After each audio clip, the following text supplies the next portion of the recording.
Vamos lá então para análise do Grande Prêmio do Canadá, que teve o Max Verstappen como vencedor. Grande Prêmio do Canadá de 2022, que voltou ao calendário depois aí de um hiato de 2 anos por causa da pandemia. O último Grande Prêmio do Canadá tinha sido em 2019, que foi aquele Grande Prêmio em que o Vettel terminou em primeiro, mas não ganhou a corrida. Quem ganhou foi o Hamilton, porque o Vettel foi punido em 5 segundos por uma manobra ilegal ao ter saído da pista e voltado na frente do Hamilton.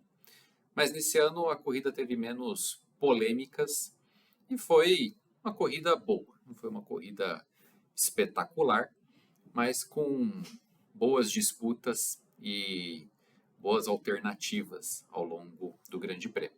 Vamos ver então um pouco da performance de cada um dos pilotos, o que a gente pode comentar.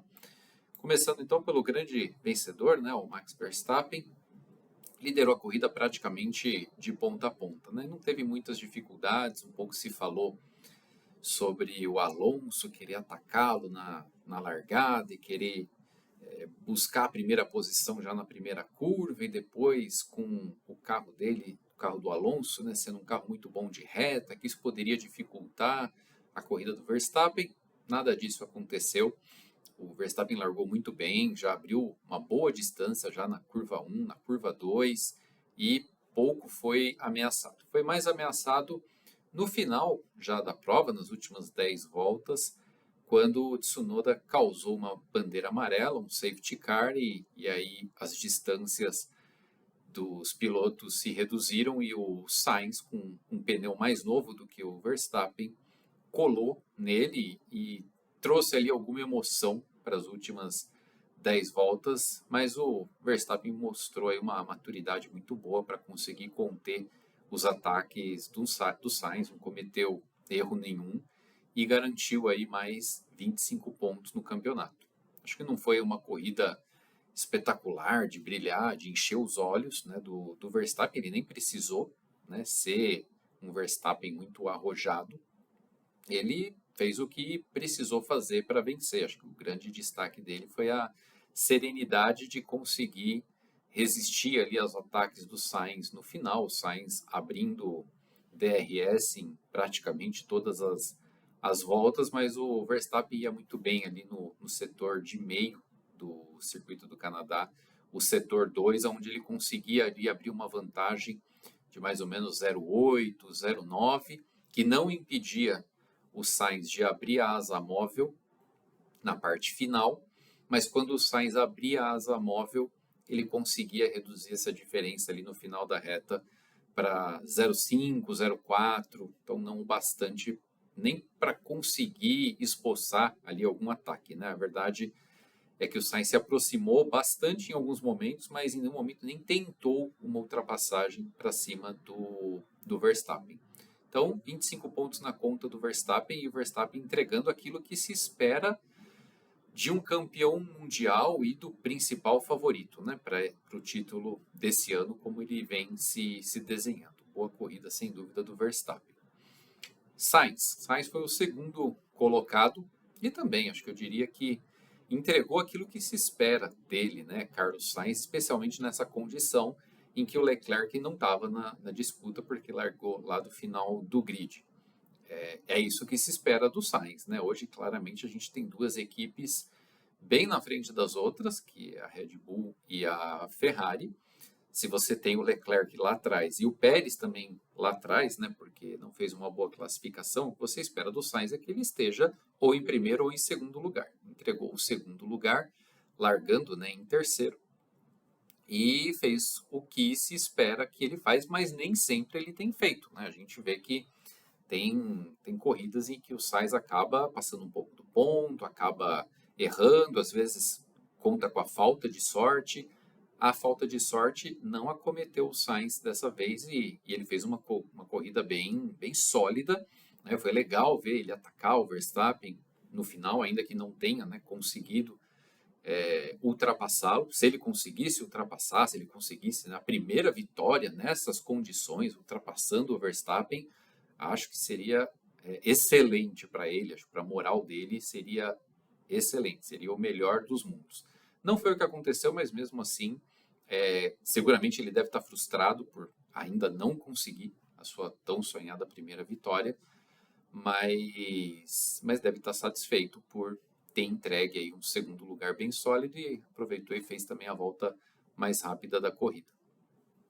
Terceiro lugar, o Lewis Hamilton, também outro que teve uma boa corrida, mas também nada, né, de espetacular, nada de outro mundo, ainda mais porque ele está dirigindo uma Mercedes, que é claramente a terceira equipe hoje do grid, né? Hoje a gente tem duas equipes lá na frente, Ferrari e Red Bull. Você pode até dizer talvez que a Red Bull está um pouquinho na frente da Ferrari, mas elas são bem competitivas entre si.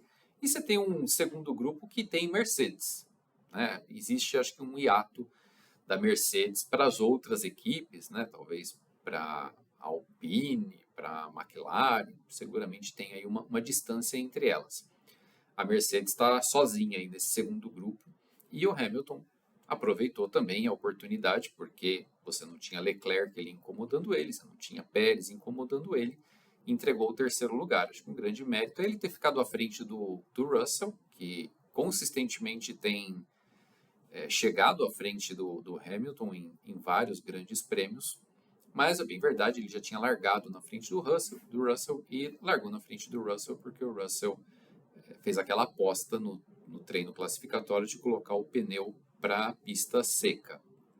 Mas também acho que ajuda bastante aí a moral do Hamilton, ele subir no pódio novamente, né? Ele já estava em várias corridas sem ir ao pódio, e acho que ajuda aí a moral dele para ele ganhar um pouco mais de ânimo, né, nesse ano que tem sido tão difícil para a Mercedes, né? Vale lembrar que no próprio fim de semana ele tinha na sexta-feira falado que o carro era inguiável, já deveria começar a pensar no carro de 2023, estava super pessimista aí com a performance do carro, mas o carro rendeu bem, né? O que chama atenção na Mercedes é a confiabilidade do carro, né? O carro da Mercedes não quebra, nenhum dos dois até agora quebrou em nenhuma corrida. Então não é o carro mais rápido do grid, mas é o carro mais confiável do grid e vai levando aí Russell e Hamilton a pontuar em todas as corridas.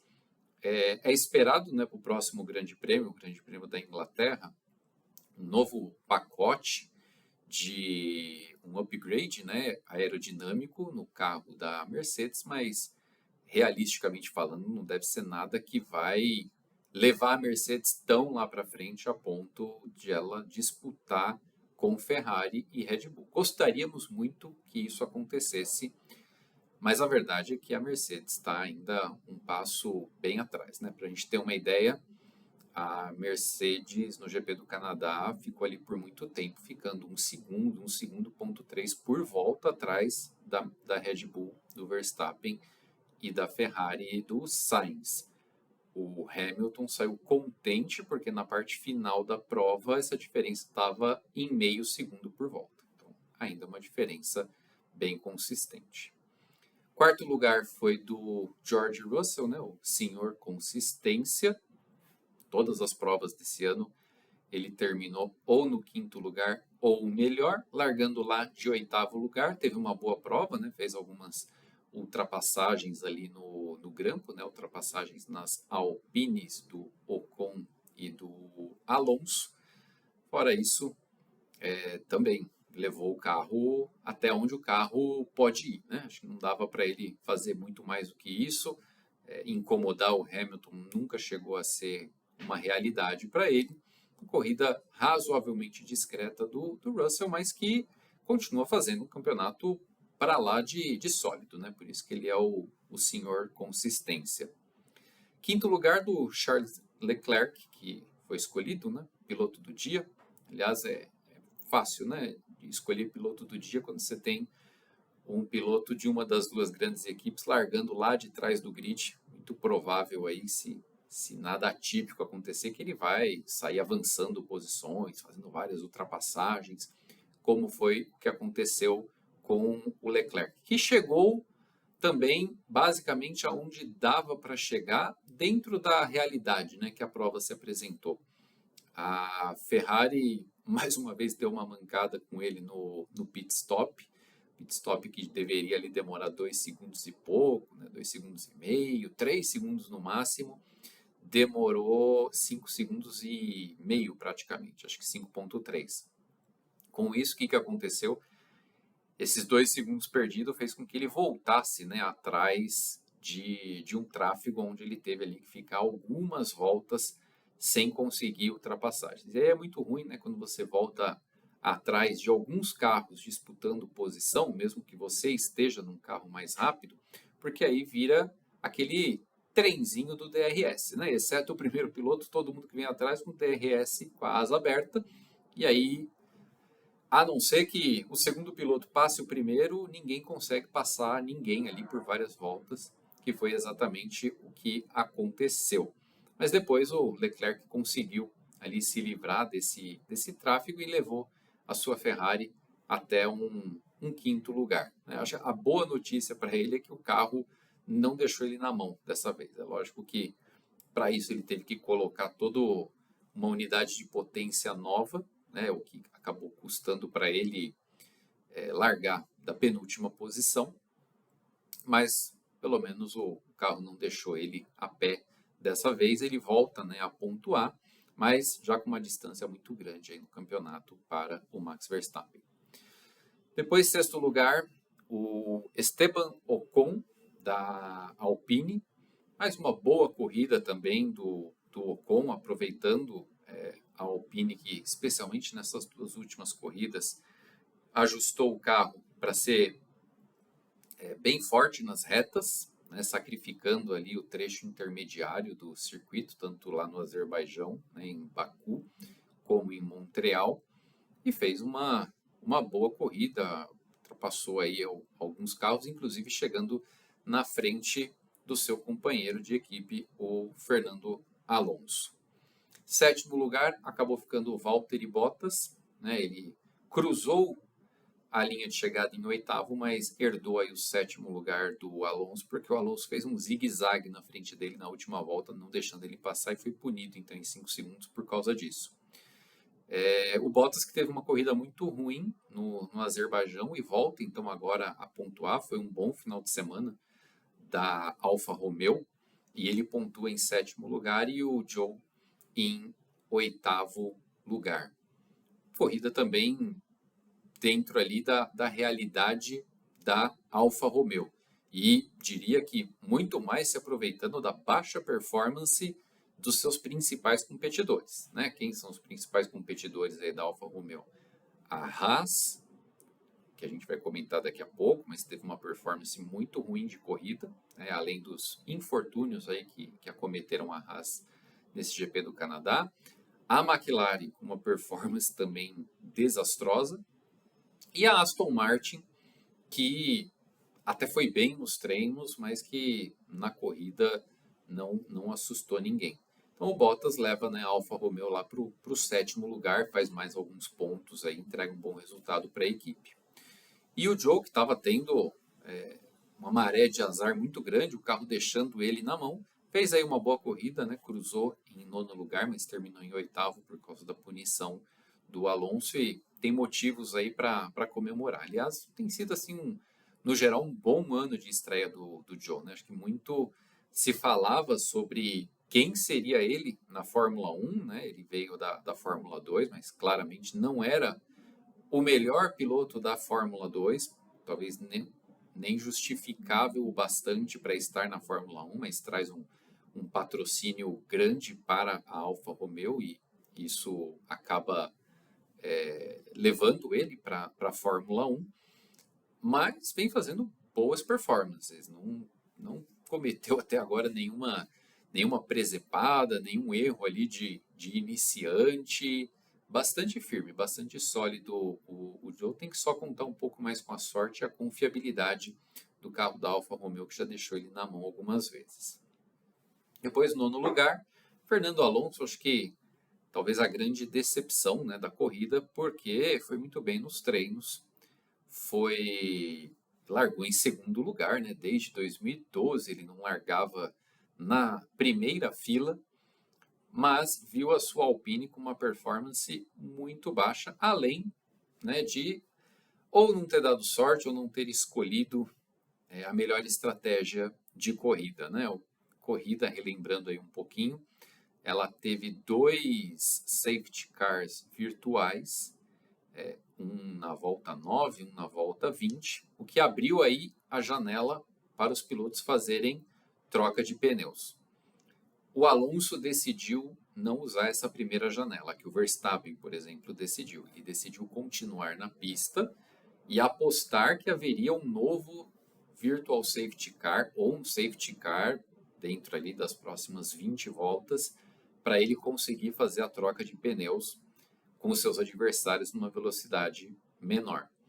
Aconteceu um segundo virtual safety car, mas aí o que ele comentou é que quando a equipe chamou ele, ele já tinha passado da entrada do box. Então um misto aí de escolha errada de estratégia da Alpine e má sorte, porque se isso realmente aí aconteceu, ele não tinha realmente como fazer. O Virtual Safety Car ele é bem rápido, né? Não dá para você passar de novo ali no box e ainda se beneficiar dele. E além disso, a própria unidade de potência do Fernando Alonso estava com problema ali na bateria, né? Aquela bateria que gera aquela energia elétrica que dá um boost no carro nas retas, não estava funcionando bem, até apareceu depois um gráfico comparando o carro dele com o do Ocon, e o dele estava realmente com uma performance menor. Então o grande diferencial dessa Alpine, né, que é ser um carro muito rápido de reta, o Alonso não pôde se beneficiar disso e por isso, aliado, né, à estratégia e à falta de sorte de não ter conseguido entrar no pit na hora que deveria, acabou só conseguindo aí a 9ª colocação, que sem dúvida muito aquém do que ele esperava largando do 2º lugar. 10º lugar, Lance Stroll, correndo em casa, e uma corrida muito boa, né, do Stroll. Acho que bastante se critica aí o Stroll, e muitas vezes com razão. Ele comete uma quantidade razoável de erros. Tem um carro muito ruim na mão, né, a Aston Martin. Até a Aston Martin deu sinais nos treinos de que estaria mais competitiva, mas desde a classificação até a corrida, um carro muito fraco. E o Stroll largou em 17º, fez uma estratégia ali de corrida diferente, passou a maior parte do tempo se defendendo, segurando o pelotão, conseguiu um 10º lugar, o que, diante das condições da Aston Martin, é algo que o Stroll precisa, sim, comemorar. E bom que ele conseguiu esse ponto diante da torcida dele, lá no Canadá. 11º lugar, Daniel Ricciardo da McLaren, corrida terrível para a McLaren, tanto do Ricciardo em 11º, como depois a gente vai falar do Norris em 15º. McLaren parece que está andando para trás, né, a cada corrida. Já não teve uma performance de brilhar os olhos no Baku, apesar dos dois terem pontuado, mas pontuaram lá nas últimas posições que pontuam, né, no grid. E agora Daniel Ricciardo e Lando Norris, ambos fora da zona de pontuação e em nenhum momento chegaram a incomodar. Mas, mais do que isso, até protagonizaram ali uma cena bizarra, né, no pit stop do Norris, que simplesmente não tinha pneu. Então, corrida discretíssima do Daniel Ricciardo. Pouco se viu ele na pista, não protagonizou nada e chegou ali no 11º lugar. Corrida, não sei se para esquecer da McLaren, mas para tentar tirar aí bons aprendizados seguramente.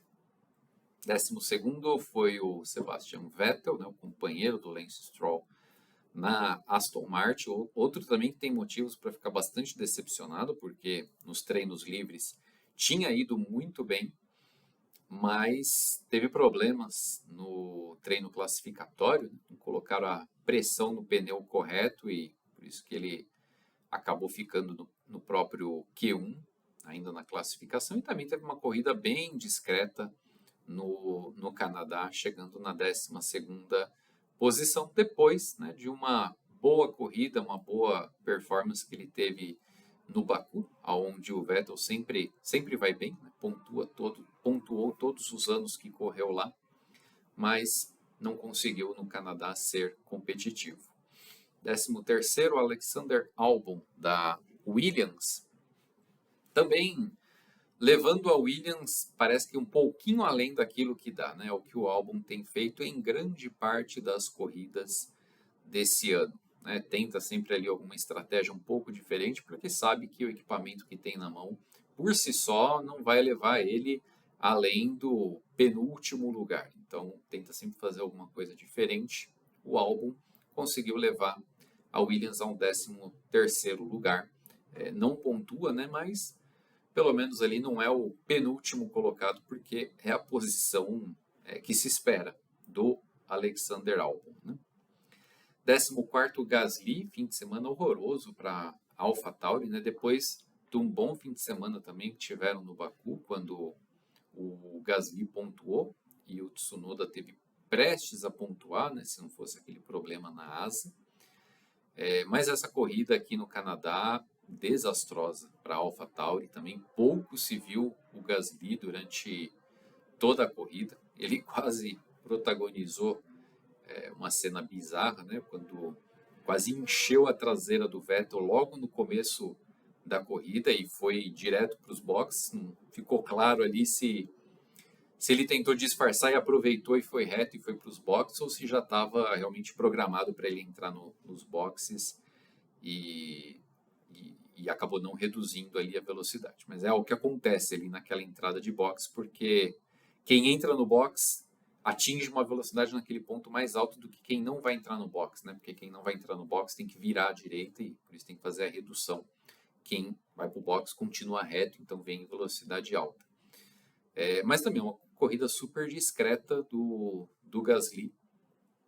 Em nenhum momento chegou a brigar ou cogitar os pontos. Corrida muito fraca realmente da AlphaTauri. 15º lugar, o Lando Norris. Assim como a gente falou, né, do Ricardo. Corrida muito discreta da McLaren. Perguntado no final qual que foi a dificuldade, o Norris falou que era falta de ritmo, falta de velocidade e de tração. Ou seja, faltou tudo para o Lando Norris. E para completar, teve, né, como eu comentei agora há pouco, aquela cena, aquele pit stop bizarro. Né, a McLaren tentou parar o Ricardo e o Norris na mesma volta. O Ricardo parou, o Norris veio atrás e aí não combinaram direito, não se orquestraram ali direito com os pneus e virou uma bagunça. Não tinha um dos pneus para o carro, ficaram esperando, aí colocou um pneu e não era aquele, tirou. Desastroso o pit stop e desastrosa a corrida também para a McLaren. Preocupante, porque a McLaren parece que está andando para trás. E 16º lugar, Nicolas Latifi, o segundo piloto canadense, também quase entregando aquilo que espera-se dele. Né? Ele tem o pior carro do grid, que é a Williams. Não chegou em último, chegou em penúltimo, porque ainda conseguiu chegar na frente do Magnussen da Haas. Mas acho que é a favor do Latifi. Durante todo o fim de semana ele não cometeu nenhum erro, né? Era um dos candidatos aí a quem seria o primeiro a encher o Muro dos Campeões. No final, ninguém encheu o Muro dos Campeões, nem nos treinos, nem na corrida. Latifi passou ileso e deve estar passando um momento bem difícil, né? Com muitas especulações sobre quem vai ocupar o lugar dele, já alguns falando que o Oscar Piastri ocuparia o lugar dele já na próxima corrida na Inglaterra, ou seja, que o GP do Canadá seria a última corrida do Latifi, ou que se isso não acontecer agora, vai acontecer na virada para 2023, então deve estar tendo um turbilhão de coisas aí na cabeça do Latifi. Mesmo assim, acho que ele conseguiu ficar centrado e entregar aquilo que o carro pode entregar. Né? O Latifi, a gente sabe que não é um piloto espetacular, não é um piloto acima da média. Né? O Albon, por exemplo, consegue entregar um pouco além do que o carro entrega, o Latifi não. O Latifi vai entregar o que a sua Williams entregar e, no máximo, ele vai conseguir obter posições de abandonos ou de problemas de outros pilotos. E, por fim, o último que completou a corrida foi o Kevin Magnussen. Também a Haas, outra equipe que tem bastante a lamentar no final de semana, de quem muito se esperava, né? Eles largando em quinto e sexto lugar, as duas melhores posições de largada da Haas. Mas teve um problema, né? O Magnussen, logo na primeira volta, acabou sendo arrojado demais ali para cima do Hamilton. Com isso, quebrou um spoilerzinho da sua asa dianteira. E assim como aconteceu com o Tsunoda no Baku, a direção de prova mandou lá uma bandeira preta com um círculo laranja, né? Que significa que o carro dele está trazendo riscos para a corrida. Então, fez ele entrar no box e trocar a asa. Aí a corrida dele foi totalmente comprometida, ele foi lá para trás do pelotão, isso logo nas primeiras voltas, né? Tá todo mundo junto, então se ele faz essa parada, é claro que ele vai lá para trás do pelotão. Mas mesmo assim, não teve um ritmo de corrida bom, então mesmo se isso não acontecesse, talvez não conseguiria chegar aos pontos, ou talvez chegaria ali num 10º, num 9º lugar. Não parecia realmente a Haas ter um bom ritmo de corrida. Aí os três pilotos que não completaram, né, Tsunoda, Mick Schumacher e Sérgio Pérez. O Tsunoda protagonizou talvez, acho que junto com o pit stop da McLaren, a cena mais bizarra do final de semana. Na saída dos boxes, ele bateu. Né, ele foi talvez rápido demais ali para a primeira curva, né, naquela ânsia de você querer sair na frente dos seus adversários. O pneu talvez ainda não estava na temperatura ideal, ele passou reto e bateu. Não foi o primeiro a fazer isso, né? Já teve quem protagonizou a cena parecida no passado, mas isso aí acabou com a corrida dele e acabou então sendo responsável até para gerar um pouquinho mais de emoção na corrida, porque a corrida já estava mais ou menos ali estabilizada, com grandes diferenças de tempo entre os primeiros colocados. Não parecia que nada mais ia acontecer ali nas últimas 15, 10 voltas, mas por causa desse acontecimento aí do Tsunoda entrou um safety car, juntou todo mundo e por isso que deu aquela emoção ali do Sainz pressionando o Verstappen no final. Então, pelo menos aí para isso serviu a corrida do Tsunoda. O Mick Schumacher tinha boa chance, né, de pontuar, continua ainda sem pontuar não só no campeonato, né, na carreira dele, não fez ainda nenhum ponto. Largando da sexta posição, tinha uma boa oportunidade de pontuar, mas o carro deixou ele na mão logo no começo da prova e não foi dessa vez. E o último colocado acabou sendo o Sérgio Pérez, que foi o primeiro piloto a abandonar com problemas no câmbio, né, mostrando aí a Red Bull, que ainda não está totalmente livre de problemas de confiabilidade do seu carro. O Sérgio Pérez ficou aí na mão mais uma vez e com isso o Verstappen abriu uma boa distância aí para ele próprio, né, Sérgio Pérez, na segunda colocação do campeonato. O Pérez, que apesar, né, desse problema que ele teve com a caixa de câmbio, já não estava tendo um bom final de semana. Ele já tinha feito um treino classificatório ruim, né, porque ele acabou errando e batendo.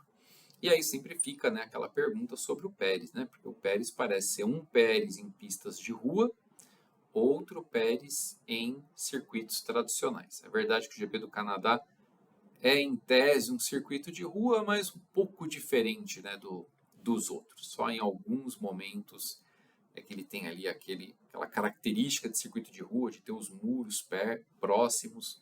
Não é exatamente um circuito de rua como é Baku ou como é Mônaco. E o Pérez, parece que a performance dele em circuito de rua é melhor do que nos circuitos tradicionais. Não teve um bom fim de semana de maneira geral. Em nenhum momento ele esteve ali brigando nos treinos pelas primeiras colocações e acabou contando aí com um problema no seu carro e não pontuou.